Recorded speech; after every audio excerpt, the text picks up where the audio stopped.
Robin, can you take us behind the scenes of your production? How large was your crew, and what kind of what kind of equipment were you using for audio and for video? Okay, we used the red camera for part of the production, and we had a small crew of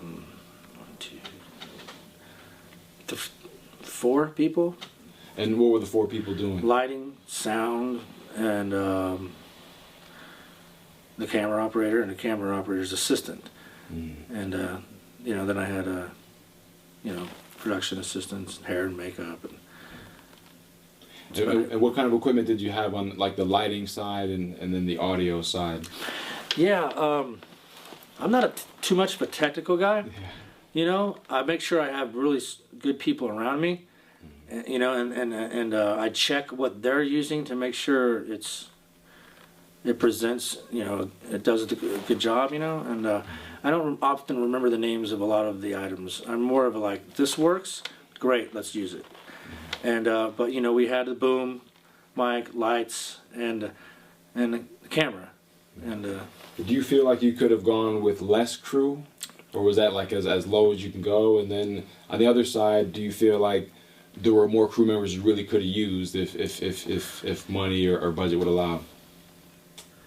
I would have liked to have had tracks, and or a wheelbarrow, but no, I would have liked to have maybe had, one or two more people to help get things done quicker, as far as setting up the next scene while we're still shooting this scene. Because I'm all about getting a lot done in a short amount of time, but I also like to spend as much time possible getting a scene right. But that doesn't take long, as long as the actors are comfortable. And speaking of the actual shoot days, I mean, how long were the shoot days? Like, what was the schedule? I mean, what was each individual day, and then how long did you guys shoot overall? Every day was different. I'm one of these guys that I don't like 5 a.m., and I'd done a lot of work on films where you had to be there really early and shoot till midnight or something. And I think that if that's what has to happen, yeah, you have to do it. But a lot of times I would work it out where I'd have a start around 9, 10, and run till like 9, 10 at night,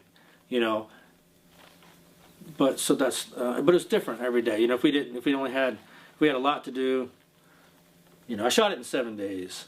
Oh wow. Okay. So a lot of the work was the amount of work put into the film was put in before a camera showed up. I mean, we were practicing blocking at locations before a camera was ever there. So it was when the camera got there, it was just, everybody was so prepared by then. It was just like, bam, bam, bam.